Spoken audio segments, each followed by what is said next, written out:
प्रसंग तो बहुत छोटा सा है, लेकिन बड़ा आनंद आएगा यह प्रसंग सुनने पर।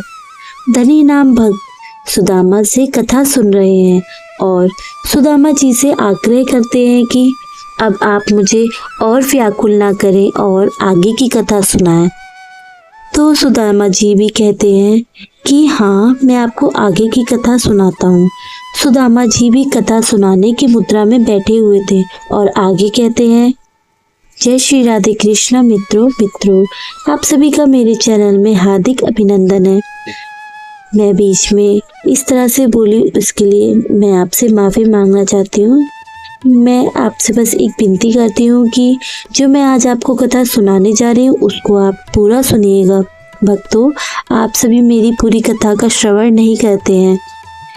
कृपया करके मेरी पूरी कथा का श्रवण करिए, तभी आपको पूर्ण फल मिलेगा।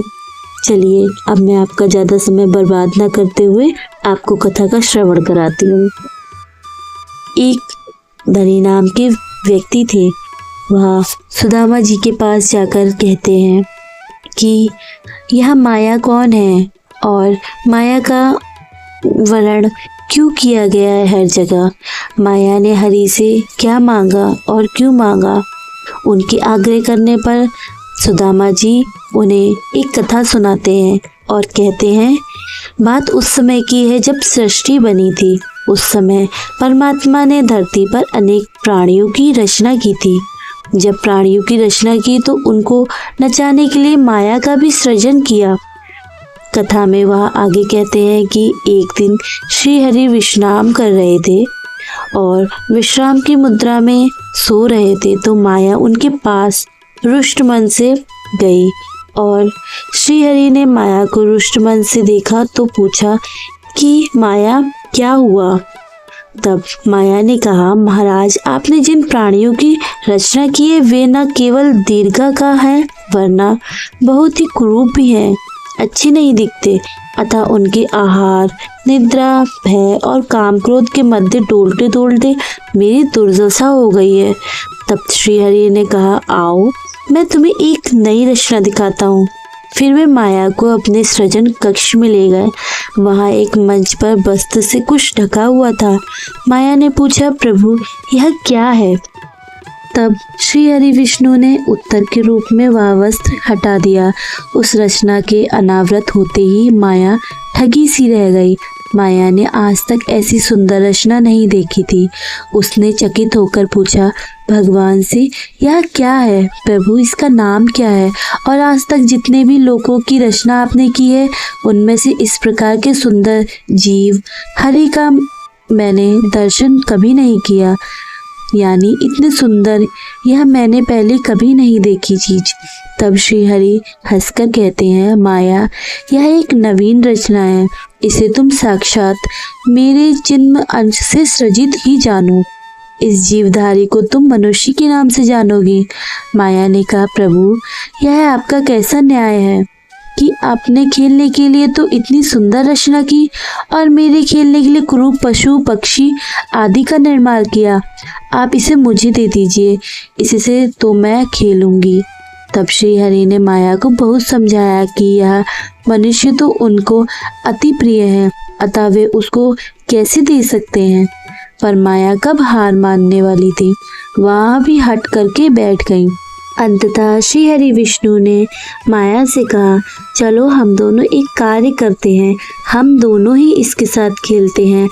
हम अपने अपने अनुसार इसे अपनी मर्जी के अनुसार आकर्षित करेंगे। जो इसे ले जाए उसका तो यह हो जाएगा, वरना हम दोनों 50-50% भाग इसका ले लेंगे।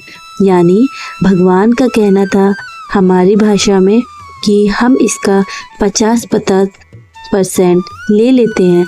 पर माया कहाँ इतने पे भी मानती। उन्होंने मनुष्य को पूरा लेने की हट कर रखी थी।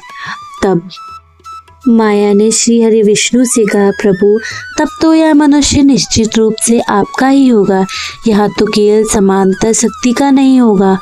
आपके 50 भाग के समक्ष मेरा तो वश भी नहीं चलेगा। माया के ऐसे कहने पर बहुत देर तक कौन कितने भाग से मनुष्य को अपना बनाने के लिए आकर्षित करेगा, इस विषय को लेकर तर्क वितर्क होता रहा। अंततः यह निश्चित हुआ कि माया के द्वारा खींचने का भाग 99 अंश और श्रीहरि एक अंश से मनुष्य को अपनी ओर खींचे।